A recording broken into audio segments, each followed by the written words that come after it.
Hi, my name is Andreas Amno. I am a Swedish musician living in Los Angeles.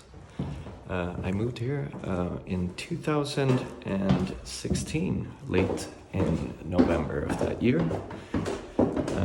I currently sing and play guitar in a 70s inspired rock band called Electric Revival, and on the side, I also play in an ABBA tribute band called ABBA LA, where I play the role of Björn Ulvaeus. Hold on one second.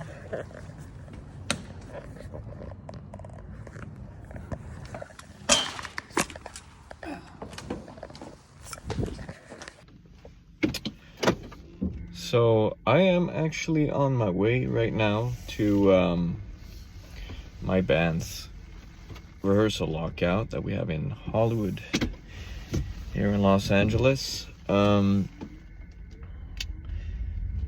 am in the process of making a soundproofing thing for a vocal booth that is inside of that room.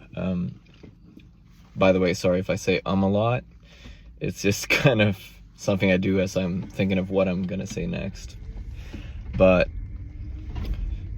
yeah, we picked this rehearsal lockout specifically because it already had like a vocal booth built in by one of whoever had it in the past before us. And the idea I had when I saw the room was that we would use it to be able to record on our own. So far we haven't really used it. We've been in there since March and it's now November, so a little bit maybe lazy on my behalf, but you know, that's kind of part of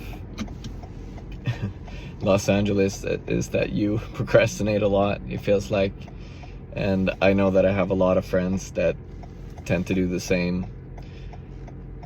So, you know, it's just part of the process, unfortunately. But yeah, we have been making some really good headway in the last couple of weeks in making this vocal booth ready. Whoa, an ambulance. So the last things I have to do now is to set up the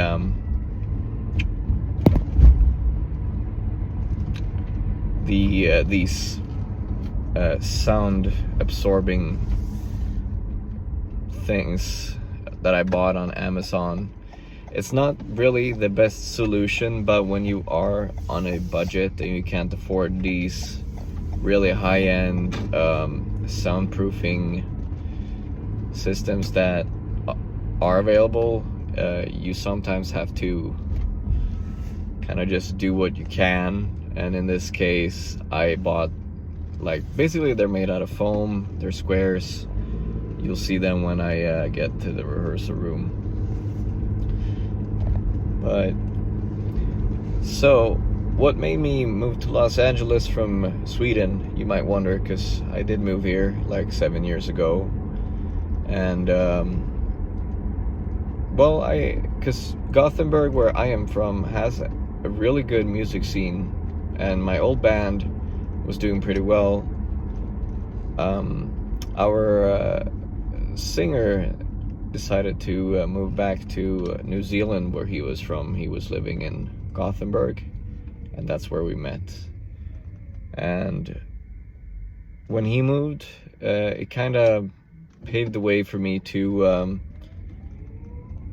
consider what my options were, because finding a singer that would be as good as this guy was gonna be very difficult, because we'd already struggled a lot to find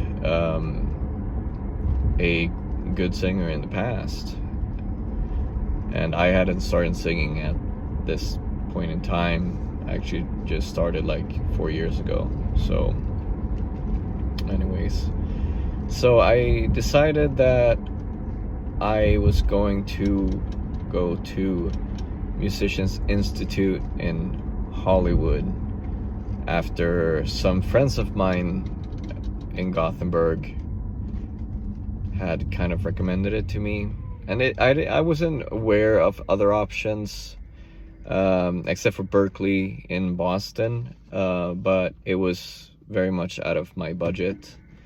It's a very high profile school, as some of you other musicians out there might know. So I decided to go to Musicians Institute. I, of course, later realized that there might have been other more affordable options, but I wasn't aware of that at the time. And I think the thought of specifically being in Hollywood at this very renowned music school was like, it was very intriguing to me when I was a little younger than I am now. And that's kind of like what made me move there. And now we're here 7 years later. I've had a good run here in LA so far. I mean, things might not have paved out exactly the way I had initially hoped. What partly inspired me to move to Los Angeles was me also having watched this TV show Entourage about the movie star Vinny Chase, and of course reading my favorite guitar player Slash's autobiography of him growing up in Los Angeles after moving from England, Stoke-on-Trent. So, you know, the dream of coming to LA and becoming a rock star was very, very you know, it was very tempting. So yeah, that's why I moved to Los Angeles. I had some friends tell me that I should go to Nashville before I moved over here, but I think because I was younger and maybe didn't know so much, I just decided to go to Los Angeles because that's where my a lot of my idols had found success. And there are still a lot of great bands that do find success in LA, or artists at least. I do feel like it is more hip-hop and pop and EDM and maybe some indie music rather than rock and roll, which is kind of what I do with my band. So I am considering moving to Nashville at this time because I have friends over there that play kind of similar music to what I do, and they're doing really well. And it just felt like when I visited a couple of months ago, like it was just a better music scene maybe over there. And my old bass player from Electric Revival, his name is Costas, he just moved there a month ago, and we've been talking a little bit, and he told me that there is actually possibilities for like record deals and stuff like that over there. Now I am aware that you don't really need a record label anymore.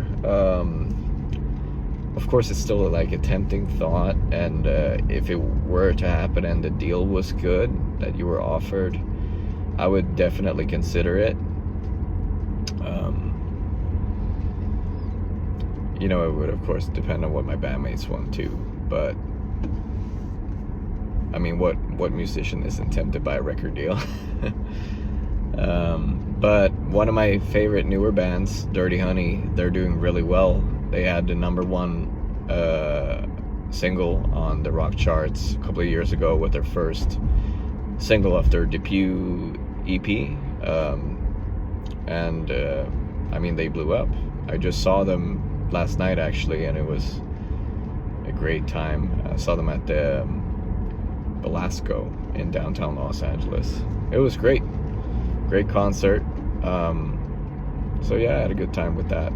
And they are to me proof that you don't necessarily need a record label.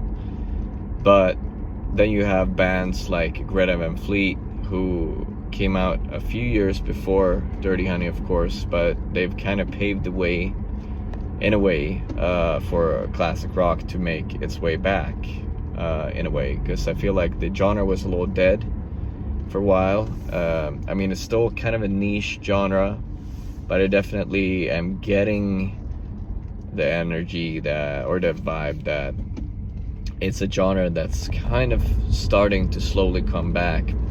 And based on statistics, I guess rock is still the most listened to genre in the United States. I think it sits at either 51 or 56% last time I read online, in terms of how many Americans listen to rock. I think that pop or hip hop was the second biggest genre after that. But so rock is definitely not dead. It's just that you have to find the markets for it, and I don't think that Los Angeles is as much of a rock market anymore as it used to be. So definitely a reason why I'm considering moving to Los Angeles, or not to Los Angeles, to Nashville. But yeah, so now we're getting closer to Hollywood, actually. So I'm gonna flip the camera, I think. So yeah, now you can see I'm here on Melrose and Vine, which is a cross street very close to Hollywood Boulevard.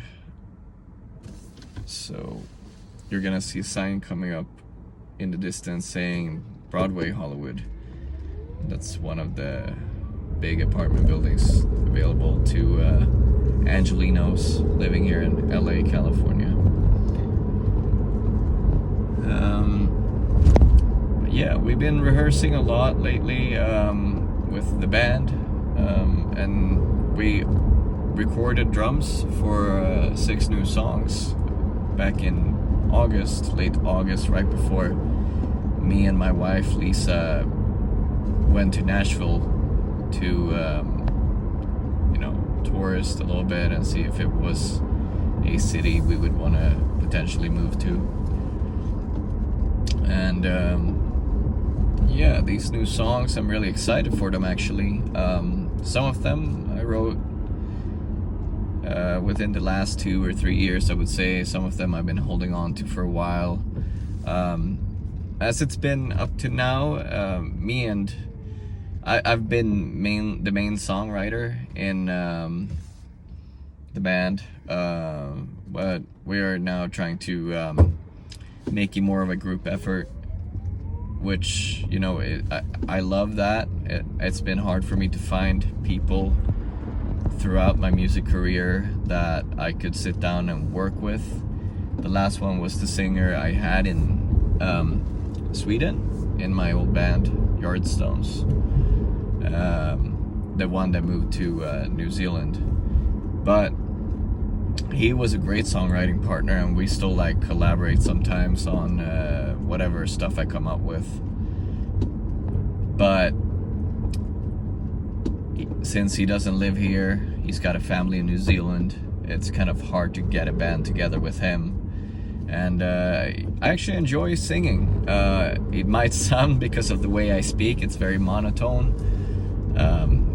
If I were to speak Swedish, it's a bit more melodic and moves up and down a lot, but for whatever reason, when I speak English, it seems like I speak a little bit more even and monotone. And I think I have other friends that are international that kind of have the same thing going on. But it is what it is. Everyone's favorite American expression. Alright, so now we're getting close here to Hollywood. We're on Sunset and Vine now, one of the major cross streets in Hollywood, the city of Hollywood. And yeah, I'm excited to get this room going, this little vocal booth. It's been a long time coming, like I mentioned, and I think it is important that musicians try to learn to do as much on their own as possible nowadays, because of how expensive it is to be a musician. I think it is good to be able to do as much as you can on your own, to save money towards promotion and new gear and whatnot. So like me buying these foam squares for this little vocal booth is like a great way to save some money on not having to go to a studio and invest a couple of $100, because I mean, I'm definitely capable of recording vocals on my own. It's just that you have to have a room that sounds okay, like sort of decent when you were doing that kind of production. All right, so we are inside of this rehearsal lockout complex. It used to be an old hotel back in the day, supposedly. And then at some point it was turned into a place for bands to rehearse and rent out some rooms. And now we are one of those bands. So we are gonna get in here. What's going on here?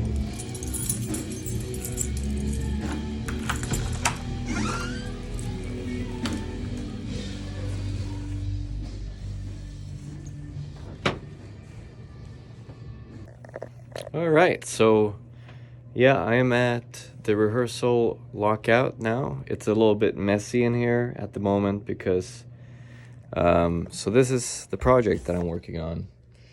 I am slowly trying to cover the entire wall in this kind of like foamy material, and we are definitely getting there. Slowly but surely. I'm gonna do the ceiling and this wall down there and cover as much as possible, basically. And probably over here too. I might put some on this door as well. But yeah, so we usually store stuff in here, and it's all out here now. Mainly some drum stuff and these foamy things, a little wagon that I have to store cables and such in, and yeah, this thing that I think my friend who I shared this with, he plays drums. I think he uses this to like drag his drums with him, basically. So the material we're using today is, well, that I'm using is like this fucking Gorilla Glue, like constructive adhesive. And I put it on the back of these foamy things and hope for the best. So let's just grab a bunch of these. The idea with me filming all of this and just rambling is like, I don't know, it's just I feel like I never really have time to sit down and like do professional videos. So instead of trying to sit down and do like gear review and such right now, at least, my idea was that kind of like hanging out basically with me. So I'm having difficulties with my balance this phone right now, so I'm gonna be working on this for now, just putting up the foam stuff, and then hopefully after that maybe get to try out the vocal booth a little bit once I'm done, and maybe record some vocals or record some guitar. Cheerio. So a couple of hours later, and I finished the room up as much as I could, of course. I didn't have quite enough of the foam things, but it turned out quite well in my opinion. I did get the roof, and I managed to cover most of the walls. So this is kind of what it looks like right now. So yeah, you can see there's a little naked area there, but I talked to a friend of mine that works with studio production, and he said that that is not very likely to cause much issues when it comes to recording. There's a little naked spot there too, but I mean, most of the wall is like covered. I'm actually in the process of reamping right now. So for those of you that don't know much about recording, when you record electric guitars and bass, you can opt to record a separate signal that will be a clean signal of whatever you did. And I tend to opt for that just in case I do need to have a different sound later, but I want to use the same take. So what I usually do is I record through my Avid 11 rack, which is kind of like an ancient machine at this point in terms of the music, and especially the guitar community, in terms of like all of the digital racks and everything that is available to us nowadays. But I like it. I think the sounds are really good still. I mean, it's been like probably like 11 years or so since it first came out, but I still love mine. I've had it since I was like 17, so yeah, like 10 years. And I think it works great. So I use that to record like the scratch tracks, but then also to like capture my DI signals. So I usually use like an ABY box to split the signal between my 11 rack and straight into my interface to get like a clean signal. And then I just record listening to the Avid track. And yeah, I have a sound there. I mean, I could use that sound for the finished product too. I've done it before, and I mean, honestly, it sounds like a real amp.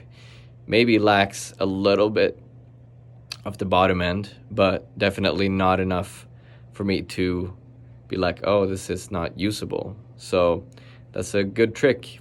And you can get one right now for probably like under $300 on Craigslist if you're in the US.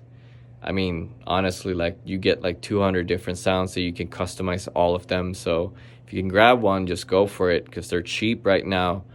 And they, honestly, I think they're great. They take pedals quite good too, which I've had kind of like bad luck with, at least with my NUX MG400. But that is a cheaper pedal, and I don't think it's really meant to take like guitar pedals. It's just supposed to use whatever effects are already inside of the machine, kind of. But yeah, so I'm actually using an SM7B, I guess they're called. It's pretty much aimed towards the cone.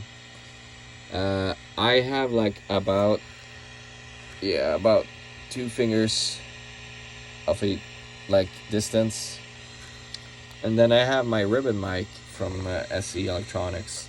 I have it more on the edge of the cone because I want it to be a little bit like darker and just give that low end. And this is a Super Black Magic that I've had for like 2 or 3 years now. I like it a lot, but I'm thinking about getting a vintage Gibson amp or a vintage Watkins amp and replace this with that. So I might be selling this soon. But it's been a really good amp to have for like gigs, because it's light to carry, just a combo amp that isn't too overly loud or anything like that. It sounds pretty decent. I wish that instead of the combo, I wish I had the half stack with the 112 with the head that has reverb built into it, and the treble and bass knob separate instead of just a tone knob. Tone knob is great, but I don't know. I feel like there's something that's not quite there for me, at least when I use it like just with the built-in speaker. And actually, I think the speaker's not original to the guitar because it's a Jensen speaker. So it could just be that I don't like the Jensen speaker. I've heard when Richard Fortus from Guns N' Roses uses one of these, and it sounds really good. So I probably should just change out the speaker and keep it, but I really want one of those vintage Gibson GA79 RVT amps, and they're not overly expensive if you get like a player grade one. So I'm considering getting one of those. I tried one in Nashville and it was superb. Oh my god, it was so good. So that's one of my dream amps to have. And that's like a 15-20 watt amp too, so it's like not overly heavy or loud. You can use it for smaller gigs too. You can just crank the volume up and use pedals. And I mean, I use like a very small pedal board that's mainly based on like a delay pedal and two different gain pedals, basically. I mean, it's a clone copy from Centura, and then I have a like a Chinese version of the King of Tone, and it sounds amazing. I mean, it sounds like the real thing. Honestly, like you don't have to spend $700 on one of those pedals. You can get one for like, I think I paid like $160 for mine, and it sounds great. So, or you can just get the Duke of Tone that MXR did with Analog Man. So yeah, there you go. Anyways, the time is like 2:40 in the morning. Pretty fucking tired, but I'm gonna reamp a few tracks more and then drive home. But I'm not gonna film a lot more after I go home because, you know, it's probably not smart to like sit and talk while you're driving at 3 in the morning. Anyways, thank you for joining me on this little adventure. If you want to, check out my band Electric Revival. Here's the logo. But yeah, I'm gonna keep going here and keep recording some of these guitar tracks. I hope you have a wonderful day. Thank you for joining me on this little trip to my lockout here in Hollywood and seeing the development and me finishing up this room, which I'm really proud of, actually.